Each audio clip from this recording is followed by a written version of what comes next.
नमस्कार। क्या आप भी डायबिटीज की समस्या से बहुत परेशान हैं? कई सारे इलाज करा लिए, डायबिटीज कंट्रोल होने में ही नहीं आ रही है। डायबिटीज को कंट्रोल करने की बजाय क्या आप भी डायबिटीज को जड़ से खत्म करना चाहते हैं? आज हम डायबिटीज क्या है, डायबिटीज होने के कारण क्या क्या हैं, डायबिटीज कितने प्रकार की होती है, डायबिटीज में क्या क्या लक्षण आते हैं शरीर में, कौन से कॉम्प्लिकेशंस डायबिटीज पैदा करती है, डायबिटीज की वजह से आंखों में क्या समस्याएं आती हैं, डायबिटीज की वजह से मस्तिष्क से संबंधित क्या क्या समस्याएं हो सकती हैं, डायबिटीज आपके पैरों में किस तरीके से नुकसान पहुंचाती है, डायबिटीज के लिए विशेष योग कौन से हैं, और आहार चिकित्सा में डायबिटीज के लिए क्या क्या परिवर्तन आपको आहार में करने होंगे, और अंत में कुछ ऐसे हर्ब्स जो सामान्य तौर पर प्राकृतिक उत्पाद माने जाते हैं, जो आपकी शुगर को जड़ से खत्म करने में, आपके पैनक्रियाज की हेल्थ को दोबारा से रिस्टोर करने में आपकी सबसे ज्यादा मदद करेंगे। हम ये सारी बातें इस टॉपिक में बहुत अच्छे तरीके से समझेंगे। प्लीज इस टॉपिक को पूरा अंत तक जरूर देखें। अगर आप चैनल पर नए हैं तो इस वीडियो को लाइक, सब्सक्राइब इस चैनल को जरूर कर लें, और अगर आपको कोई चीज समझ में नहीं आए तो प्लीज कमेंट बॉक्स में लिख करके आप अपनी समस्या का समाधान पा सकते हैं, आप अपने प्रश्न का उत्तर पा सकते हैं। तो सबसे पहले हम देखेंगे कि डायबिटीज एग्जैक्टली होती क्या है।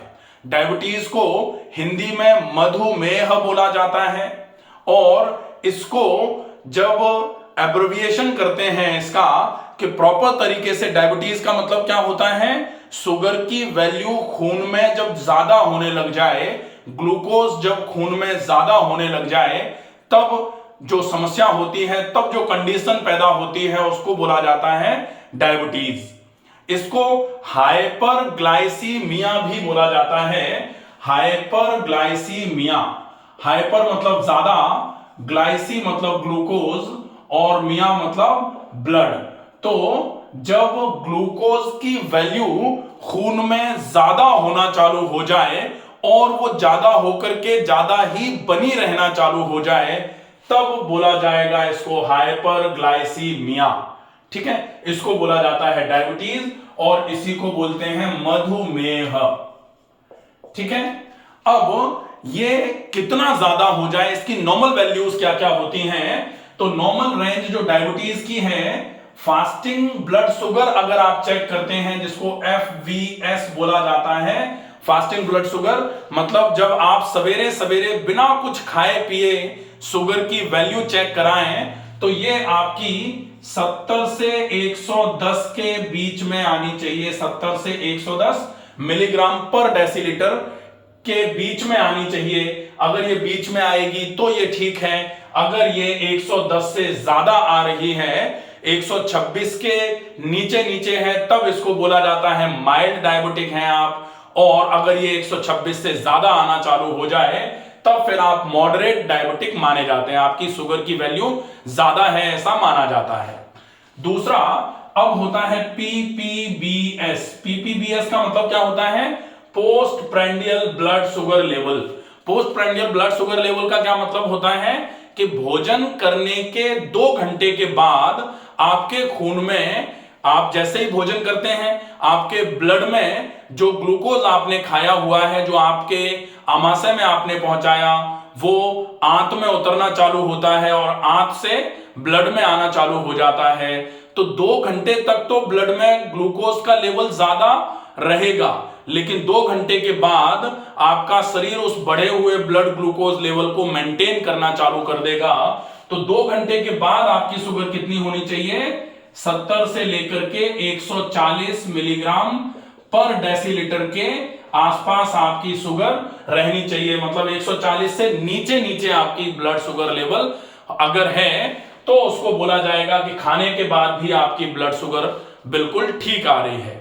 अब इसी को अगर हम कभी भी चेक करें, खाने पीने के आसपास नहीं, कभी भी दिन में जब भी मर्जी आए तब अगर चेक करें तो उसको बोला जाता है random blood sugar. Random blood sugar का मतलब है कभी भी अगर हम चेक कर रहे हैं तब भी जो वैल्यूज हैं वो 70 से 140 मिलीग्राम पर डेसीलीटर के आसपास ही होना चाहिए। अगर 140 से ज्यादा आ रही है रैंडम तो वो ज्यादा शुगर मानी जाती है। तो ये तो है शुगर के नॉर्मल वैल्यूज। अब हम देखेंगे शुगर होने के मुख्य कारण क्या क्या हैं। तो शुगर होने के मूल कारणों में सबसे पहला कारण, सामान्य तौर पर लोग बोलते हैं कि मीठा मत खाओ शुगर हो जाएगी। तो मीठा खाने से कभी शुगर नहीं होती है। शुगर होती है आपके शरीर में जो आपने मीठा खाया है उसके अगेंस्ट में अगर इंसुलिन काम नहीं कर पा रहा है, आपके शरीर में इंसुलिन रेजिस्टेंस आ गया है, या फिर आपके पैनक्रियाज ने इंसुलिन के सीक्रेशन में कहीं कमी करना चालू कर दी है, तब फिर आप जो भी खाएंगे उसमें अगर कार्बोहाइड्रेट की मात्रा ज्यादा है तो वो ब्लड में आपके शुगर की वैल्यू, ग्लूकोज की वैल्यू ज्यादा रहेगी, क्योंकि आपके शरीर में इंसुलिन काम नहीं कर पा रहा है या फिर पैनक्रियाज इंसुलिन निकाल ही नहीं पा रहा है। तो मूल कारण होता है शुगर होने का आपके पैनक्रियाज की इनएक्टिविटी, जिसकी वजह से इंसुलिन का सीक्रेशन कम होता है, या फिर इंसुलिन रेजिस्टेंस। इंसुलिन रेजिस्टेंस मतलब आपके शरीर में शरीर की कोशिकाओं ने इंसुलिन के अगेंस्ट रेजिस्टेंस क्रिएट कर लिया है। मतलब आपकी कोशिकाएं इंसुलिन को प्रॉपर तरीके से इंसुलिन की बात नहीं मानना चाह रही हैं, जिसको इंसुलिन रेजिस्टेंस कहा जाता है। उस केस में भी आपके शरीर में ब्लड ग्लूकोज लेवल बढ़ना चालू हो जाता है, जिसको टाइप 2 डायबिटीज के नाम से जाना जाता है। तो ये तो हो जाएंगे कारण। तो एक कारण होता है सेडेंटरी लाइफस्टाइल, जिसकी वजह से आपके पैनक्रियाज की इनएक्टिविटी होती है। दूसरा रीजन होता है ओबेसिटी। कारण मोटापा एक बड़े कारणों में आता है। अगर ओबेसिटी है तो डेफिनेटली मोर और लेस आज नहीं तो कल इंसुलिन रेजिस्टेंस आना चालू हो जाता है, जो डायबिटीज होने में बहुत मददगार साबित होगा। एक कारण होता है हेरिडिटरी। अगर फैमिली हिस्ट्री रही हुई है तो फैमिली हिस्ट्री आपके इस डायबिटीज के होने में निश्चित ही काम करेगी। इसके अलावा अगर कहीं कुछ ऐसा पाया जाता है कि आपके जो लाइफस्टाइल है वो इतनी ज्यादा सेडेंटरी है कि आप बिल्कुल व्यायाम नहीं करते हैं, आप लगातार एक ही जगह बैठे रहने का काम करते हैं और बहुत ज्यादा स्ट्रेस अगर आपको है, तो वो फैक्टर्स भी आपके लिए डायबिटीज होने में मददगार साबित होना चालू हो जाएंगे। तो डेफिनेटली स्ट्रेस एक बड़े फैक्टर्स में काउंट होता है शुगर के होने के लिए। अब हम देखें कि कारण के बाद लक्षण, शुगर के लक्षण क्या क्या होते हैं। तो शुगर में सामान्य तौर पर आपको भूख बार बार लगना चालू हो जाती है, आपको बार बार यूरिन आना चालू हो जाता है, जिसको पॉलीयूरिया बोला जाता है। भूख बार बार लगने को पॉलीफेजिया बोलते हैं। बार बार पानी पीने का मन करेगा, गला सूखता रहेगा, मुंह सूखता रहेगा, जिसको पॉलीपेप्सिया बोला जाता है। और आपका वेट अगर अभी अभी शुगर हुई है तो एकदम से सडन वेट लॉस जो है वो भी शुगर का एक बहुत बड़ा लक्षण माना जाता है। और शुगर जब होती है तब आपके घाव अगर हो जाए कहीं तो डिलेड वुंड हीलिंग, जब कोई घाव हो जाए वो घाव भरने में जब बहुत ज्यादा समय लेना चालू करे, इसका मतलब आपको एक बार शुगर चेक करा लेनी चाहिए, कहीं शुगर तो आपकी ज्यादा नहीं है, एक चांस ये भी होता है। तो ये कुछ सामान्य लक्षण हैं शुगर के। इसके साथ में शुगर के कॉम्प्लिकेशंस के जो लक्षण होते हैं, जैसे पैरों में सूजन आना, या फिर याददाश्त धीरे धीरे करके कमजोर होना, या फिर चिड़चिड़ापन बढ़ते चले जाना, जो शुगर की वजह से मस्तिष्क में इन्वॉल्वमेंट आना चालू हो जाता है, ब्रेन इन्वॉल्व होना चालू हो जाता है, या फिर डायबिटिक न्यूरोपैथी, हाथ पैरों में सनसनाहट, झंझनाहट, सूनापन आना, चींटियां जैसी काटना अगर हो रहा है, तो ये भी शुगर के कॉम्प्लिकेशंस के लक्षण माने जाते हैं। अब हम देखेंगे शुगर के कॉम्प्लिकेशंस कितने होते हैं। तो सामान्य तौर पर शुगर के 3 कॉम्प्लिकेशंस होते हैं। 3 कॉम्प्लिकेशंस कौन से हैं? पहला कॉम्प्लिकेशन है डायबिटिक रेटिनोपैथी। डायबिटीज की वजह से जो रेटिना है उसमें धीरे धीरे करके गड़बड़ियां आना चालू हो जाती हैं, जिसकी वजह से आपको आंखों से संबंधित कई प्रकार की दिक्कतें आना चालू हो जाती हैं। उस समस्या में आपको डायबिटीज को सबसे पहले कंट्रोल करने की आवश्यकता होगी, अन्यथा आपकी जो समस्याएं हैं आंखों से संबंधित वो ज्यादा ठीक नहीं हो पाती हैं। दूसरा कॉम्प्लिकेशन होता है डायबिटिक नेफ्रोपैथी। डायबिटिक नेफ्रोपैथी मतलब डायबिटीज की वजह से किडनी की खराबी, डायबिटीज की वजह से क्रिएटिनिन का बढ़ना, डायबिटीज की वजह से यूरिया का बढ़ना, उसकी वजह से धीरे धीरे करके पैरों में सूजन आना, पेरिऑर्बिटल एडिमा होना, आंखों के चारों तरफ सूजन आ जाना, ये जो समस्या है ये डायबिटीज की वजह से किडनी पर आती है, इसलिए डायबिटिक नेफ्रोपैथी कहा जाता है। और तीसरा कॉम्प्लिकेशन जो है वो है डायबिटिक न्यूरोपैथी। डायबिटिक न्यूरोपैथी में डायबिटीज की वजह से नर्वस सिस्टम और ब्रेन जो है वो इन्वॉल्व होना चालू हो जाता है। अगर ब्रेन इन्वॉल्व होता है तो आपकी याददाश्त में गड़बड़ियां आती हैं, और नर्वस सिस्टम जब इन्वॉल्व होता है, न्यूरॉन्स जब इन्वॉल्व होते हैं तो सनसनी, झंझनाहट, सूनापन पैरों में, कभी कभी चप्पल उतर जा रही है, पैर बहुत सूने हो जा रहे हैं, चप्पल पहनने में दिक्कतें आ रही हैं, ऐसी समस्याएं जब भी आने लग जाएं तो इसको बोला जाता है डायबिटीज का कॉम्प्लिकेशन जो नर्व पर इफेक्ट कर रहा है, डायबिटिक न्यूरोपैथी। कभी कभी डायबिटीज की वजह से लेग्स में बहुत ज्यादा दिक्कतें आना चालू हो जाती हैं, पिंडलियों में दर्द हो रहा है, पैरों में दर्द आ रहा है, पैरों में एकदम से रेस्टलेस लेग सिंड्रोम जो होता है, पैर एकदम भड़कन रहती है पैरों में, बार बार पैरों को दबाने का मन करता है, दबाते रहें ऐसा लगता है, या फिर पैरों के तलवों में एकदम तीखी जलन होना चालू हो जाती है, जो डायबिटिक न्यूराइटिस का केस होती है। पैरों में एकदम तीखी सी जलन होगी अगर ऐसा हो रहा है, बर्निंग फीट जिसको बोला जाता है, या फिर चींटियां जैसी काटना चालू कर देती हैं, अगर ये हो रहा है तो ये भी डायबिटीज का एक कॉम्प्लिकेशन होता है। तो ये कॉम्प्लिकेशन है डायबिटीज के। अब हम देखें डायबिटीज को अगर आपको ट्रीट करना है तो आप डायबिटीज के टाइप्स को देखेंगे। टाइप्स जो है डायबिटीज के दो प्रकार के हैं। एक तो डायबिटीज टाइप 2 जो होता है जिसको नॉन इंसुलिन डिपेंडेंट डायबिटीज बोला जाता है, जिसमें बाहर से आपको इंसुलिन लेने की आवश्यकता नहीं होती है, यहां आपका शरीर इंसुलिन बना रहा होता है लेकिन कम क्वांटिटी होती है, जिसकी वजह से आपके ब्लड में ग्लूकोज की वैल्यू ज्यादा रहती है। लेकिन जब ये टाइप 1 में कन्वर्ट हो जाता है, जब इंसुलिन डिपेंडेंसी आ जाती है, बाहर से इंसुलिन लेने की आवश्यकता पड़ना चालू हो जाती है, तब इसको बोला जाता है इंसुलिन डिपेंडेंट डायबिटीज। और फिर टाइप 1 डायबिटीज मतलब जिसमें बाहर से इंसुलिन के इंजेक्शन लगाने पड़ जाते हैं। तो ये टाइप्स हैं, इनके बेस पर इस डायबिटीज का मैनेजमेंट होगा। टाइप 2 डायबिटीज को हम मैनेज नहीं बिल्कुल खत्म कर सकते हैं। कैसे खत्म करेंगे? पैनक्रियाटिक स्टिमुलेशन करा करके। पैनक्रियास की सेल्स जो डायबिटीज कराने में सबसे ज्यादा हेल्पफुल होती हैं, जो डायबिटीज कराने में सबसे ज्यादा कारण मानी जाती हैं, उन सेल्स में जब न्यूट्रिशन और ऑक्सीजन नहीं पहुंच पाता है, तब फिर आपके शरीर में जो ग्लूकोज आपने खाया है वो ग्लूकोज खून में ही घूमना चालू होता है, सेल तक नहीं पहुंचता है। तो ब्लड ग्लूकोज लेवल बढ़ रहा है आपका, और शरीर में कमजोरियां साथ साथ में बढ़ रही हैं, ये समस्या आना चालू हो जाती है। इसके लिए अब हम देखेंगे मैनेजमेंट जो आपको करना है, तो yoga for restoration of pancreatic health, मतलब आपके पैनक्रियास को रिस्टोर करने के लिए, पैनक्रियास की हेल्थ को, पैनक्रियास की सेल्स की वर्किंग मैकेनिज्म को रिस्टोर करने के लिए, पैनक्रियास की कार्यक्षमता को बढ़ाने के लिए कौन सा योगा आप कर सकते हैं। तो उस योगा में कुछ आसन बहुत इफेक्टिव होते हैं, उन आसनों का अभ्यास कर लें आप, बहुत ही बढ़िया रहेगा। उन आसनों में आप कौन से आसन करेंगे? मंडूकासन कर सकते हैं, जिसको योग मुद्रासन के नाम से जाना जाता है। मंडूकासन बाय डॉक्टर रमाकांत शर्मा, पूरा अलग से एक वीडियो मिल जाएगा, उसमें देख करके आप करके बताया गया है, अच्छे से समझें और बिल्कुल वैसे ही प्रैक्टिस करें।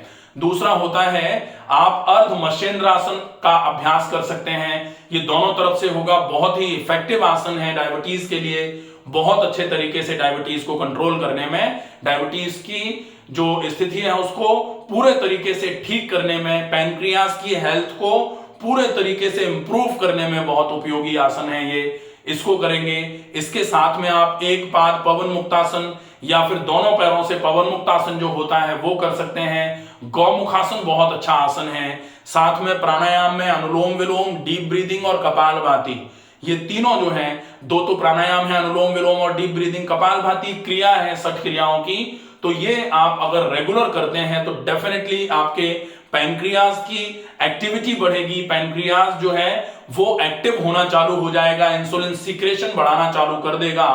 और व्यायाम अगर आप कर रहे हैं तो अगर इंसुलिन रेजिस्टेंस आ रहा था, वो इंसुलिन रेजिस्टेंस आपका धीरे धीरे करके ठीक होना चालू हो जाएगा, जिसकी वजह से आपकी डायबिटीज पूरे तरीके से खत्म होना चालू हो जाएगी। अब हम देखेंगे डायबिटीज के केस में आपको आहार में क्या क्या परिवर्तन करने चाहिए। तो आहार में परिवर्तनों पर सबसे पहला जो ध्यान रखने वाली चीज है वो है आपको फाइबर का इंटेक बढ़ाना पड़ेगा। फाइबर के इंटेक को बढ़ाने के लिए आप फलों में जैसे सेब ले सकते हैं, आप अमरूद ले सकते हैं और नाशपाती ले सकते हैं। ये बहुत अच्छे फाइबर रिच फूड हैं, फ्रूट हैं, इनका उपयोग आप करिए। दूसरा होगा आप सब्जियों में पालक ले सकते हैं, करेले का उपयोग कर सकते हैं, बहुत अच्छी सब्जियां हैं। बाकी लौकी, तोरई, टिंडा, परवल, ये सब्जियां आप ज्यादा मात्रा में उपयोग में ले लें। आप इसके अलावा ओट्स का उपयोग कर सकते हैं, बहुत अच्छे फाइबर्स होते हैं। और साथ में ब्राउन राइस, कभी कभी जैसे चावल खाने का मन करे तो आप ब्राउन राइस का उपयोग कर सकते हैं। ये डाइट में बेसिक फाइबर रिच फूड हैं, ये इनका उपयोग आप ज्यादा से ज्यादा मात्रा में कर सकते हैं। हेल्दी फैट लेने की आपको आवश्यकता होगी। हेल्दी फैट के लिए आप बादाम ले सकते हैं, अखरोट ले सकते हैं, ये आपके लिए उपयोगी रहेंगे, ये आप रेगुलर ले सकते हैं। अलसी का उपयोग भी आप कुछ मात्रा में कर सकते हैं। 1 चम्मच अगर रोस्टेड फ्लैक्स सीड्स अगर आप खाते हैं तो यह आपके लिए काफी अच्छा फैट का सोर्स माना जाएगा, गुड फैट का सोर्स माना जाता है। प्रोटीन रिच फूड आपको लेना चाहिए। प्रोटीन रिच फूड में आप अगर चाहें तो दालें ले सकते हैं। दालों में आप मूंग की, मसूर की दाल का उपयोग कर लें, चने का उपयोग कर लें, बहुत अच्छा रहेगा। और साथ में जो सोया प्रोटीन होता है, जिसको सोया पनीर बोला जाता है, टोफू बोला जाता है, उसका उपयोग आप कर सकते हैं। ये रिच सोर्स ऑफ प्रोटीन्स हैं, ये आपके मसल को ठीक रखेंगे, आपके एनर्जी को बूस्ट करेंगे, आपको कमजोरी नहीं फील होने देंगे। और कार्बोहाइड्रेट इनकी प्रेजेंस में आपको कम खाने की आवश्यकता रहेगी, ये बहुत अच्छे रहेंगे। साथ में आपको कोशिश करनी चाहिए कि एंटी इंफ्लेमेटरी डाइट जो है, एंटी इंफ्लेमेटरी कुछ चीजों का उपयोग करें। एंटी इंफ्लेमेटरी में आप अदरक का उपयोग कर सकते हैं, हल्दी का उपयोग कर सकते हैं, लहसुन का आप उपयोग अगर करते हैं तो थोड़ी मात्रा में लहसुन का उपयोग भी किया जा सकता है। बाकी हल्दी और अदरक बहुत अच्छे तरीके से एंटी इंफ्लेमेटरी, एंटी ऑक्सीडेशन का काम करते हैं, जो पैंक्रियाटिक एक्टिविटी को बढ़ाने का काम करेंगे और जो इंसुलिन रिसेप्टर्स जो होते हैं उनकी सेंसिटिविटी को इंप्रूव करने का काम करेंगे, जो इंसुलिन रेजिस्टेंस को आपके कम करने का काम करते हैं। तो ये हो जाएंगी डाइट की कुछ चीजें। इसके साथ में आपको लाइफस्टाइल मॉडिफिकेशंस जो हैं, लाइफस्टाइल मॉडिफिकेशन में 3 चीजों का विशेष ध्यान रखने की आवश्यकता है। सबसे पहले regular exercises. Regular exercises, diabetes को अगर आपको पूरे तरीके से खत्म करना है तो एक्सरसाइजेस सबसे ज्यादा जरूरी होती हैं। पहले नंबर पर आपको रेगुलर एक्सरसाइजेस का फॉलोअप जरूर करना चाहिए। दूसरा है स्ट्रेस मैनेजमेंट। स्ट्रेस मैनेजमेंट में आपको तनाव का प्रबंधन अगर कर लिया आपने तो स्ट्रेस की वजह से जो शुगर बढ़ती है, तनाव प्रबंधन में योग की बहुत अच्छी भूमिका है। तो आप कुछ अच्छे आसनों का अभ्यास जो बताएं उनका अभ्यास करिए। थोड़ा मेडिटेशन जो होता है, शांत प्रकृति से आंखें बंद करके थोड़े समय के लिए बिल्कुल जो आपके मन में जो भी विचार आ रहे हैं उनसे मन को हटा करके श्वास के आवागमन पर अगर आप अपने मन को लगाते हैं तो यहां से स्ट्रेस धीरे धीरे करके कम होना चालू हो जाता है। तो आप कुछ आसन और थोड़ा मेडिटेशन का अभ्यास अगर करेंगे तो बहुत अच्छा रहेगा। प्लस एडिक्वेट स्लीप, नींद बहुत ज्यादा आवश्यक होती है तनाव मुक्त जीवन के लिए। तो बढ़िया नींद लेने की आपको बहुत ज्यादा आवश्यकता होती है, बढ़िया नींद जरूर ली जाए। इसके साथ में अब आप करेंगे, एक विशेष चीज का ध्यान रखना है कि आपको क्या क्या नहीं खाना है, इसका विशेष ध्यान रखेंगे। अगर आपको शुगर को हमेशा के लिए खत्म करना है तो जो नहीं खाना है उसका ध्यान रखेंगे। नहीं खाने में बहुत ज्यादा आवश्यक है रिफाइंड कार्बोहाइड्रेट, आप बिल्कुल मत खाइए। रिफाइंड कार्बोहाइड्रेट जो है वो जैसे व्हाइट राइस हो गया या फिर मैदा हो गया, ये रिफाइंड कार्बोहाइड्रेट में आता है, इसको आप बिल्कुल अवॉइड कर दीजिए। साथ में शुगरी फूड जो है वो आप बिल्कुल मत खाइए, जैसे लड्डू हो गया या आप डायरेक्ट मीठी चाय मीठी कॉफी ले रहे हैं, इसको बिल्कुल अवॉइड करने की आवश्यकता है अगर आप शुगर को पूरे तरीके से खत्म करने की मन में ठान के बैठे हैं तो आपको इसको ध्यान में रखना पड़ेगा। फ्राइड फूड और प्रोसेस्ड फूड जो है उसको आप मत लीजिए, जैसे आप अगर समोसे खाते हैं, कचौड़ी खाते हैं, तो ये चीजें बिल्कुल भी नहीं ली जानी चाहिए। और हाई जो ग्लाइसेमिक इंडेक्स वाला डेयरी प्रोडक्ट है उसको भी आप ज्यादा मात्रा में बिल्कुल मत लीजिए, जैसे अगर आप घी खा रहे हैं या फिर जो हाई फैट डेयरी जो है, हाई फैट डेयरी जिसको बोला जाता है, घी हो गया या फिर बटर हो गया या फिर ज्यादा मात्रा में जो आप फुल क्रीम मिल्क लेते हैं, उसको भी अवॉइड करने की आवश्यकता है अगर आप शुगर को पूरे तरीके से खत्म करना चाहते हैं। कुछ ऐसे हर्ब्स जो आपके लिए बहुत ज्यादा उपयोगी हैं, उनमें सबसे पहले आएगा हल्दी। हल्दी अगर आप लेते हैं, हल्दी में करक्यूमिन होता है। करक्यूमिन जो है एंटी इंफ्लेमेटरी, एंटीऑक्सीडेशन का काम करता है। ये पैंक्रियाज की हेल्थ को रिस्टोर करने के साथ साथ आपके इंसुलिन रिसेप्टर्स की सेंसिटिविटी को इंप्रूव करने का काम करेगा। और जितने अच्छे तरीके से इंसुलिन रिसेप्टर्स की जो सेंसिटिविटी है वो जितनी अच्छी होगी, ये मान लीजिए कि उतना ही ज्यादा आपके इंसुलिन रेजिस्टेंस में हेल्प मिलेगी। इंसुलिन रेजिस्टेंस धीरे धीरे करके ठीक होना चालू हो जाएगा। तो हल्दी का उपयोग आप किसी भी चीज में, आप सब्जी में डाल सकते हैं या फिर चाहें तो पानी में घोल के हल्दी पी जा सकती हैं, तो हल्दी हो जाएगी।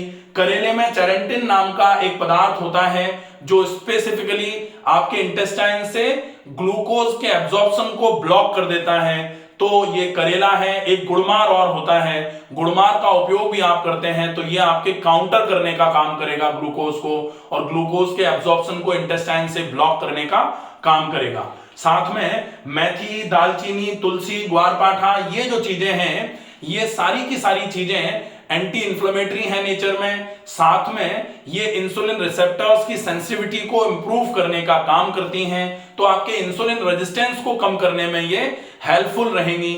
लेकिन करेला और मेथी जो है ये दोनों तासीर में गर्म है। अगर आपको पित्त की समस्या है तो करेला और मेथी का उपयोग आप नहीं कर सकते। साथ में गुड़मार भी निश्चित ही तासीर में गर्म है, तो अगर आपको एसिडिटी रहती है, पित्त की समस्या है, गैस्ट्राइटिस है, पेट में जलन रहती है आपके, ऐसी कंडीशन में आपको इन चीजों का उपयोग थोड़ा संभल करके करना है या फिर आप इनका उपयोग नहीं करेंगे, इसका विशेष ध्यान रखना पड़ेगा। आंवला, नीम और गिलोय, ये तीनों चीजें भी आपके लिए बहुत इफेक्टिवली एंटी इंफ्लेमेटरी होने के साथ साथ ये एंटीऑक्सीडेशन का काम करती हैं। ये आपके शरीर में टिश्यूज के रीजनरेशन में बहुत अच्छे तरीके से हेल्प करती हैं।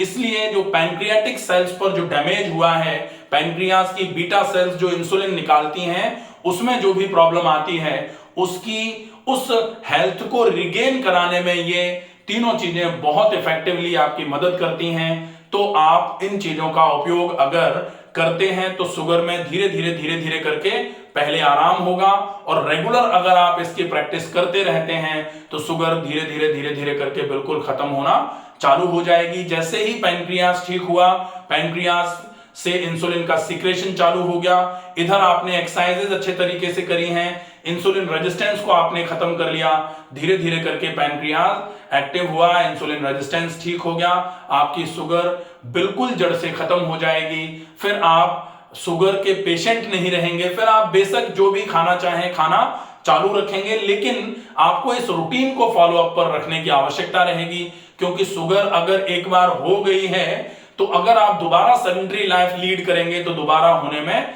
ज्यादा टाइम नहीं लगता है। सिर्फ इस बात का आपको ध्यान रखना है। आशा है ये वीडियो आपको पसंद आएगा। ज्यादा से ज्यादा लोगों तक इस वीडियो को पहुंचाएं ताकि शुगर से संबंधित ये जानकारी लोगों तक पहुंचे। शुगर से संबंधित इस जानकारी का उपयोग करके लोग अपनी इस शुगर की बढ़ती हुई समस्या से निजात पाएं। स्वस्थ रहिए, सुरक्षित रहिए। धन्यवाद।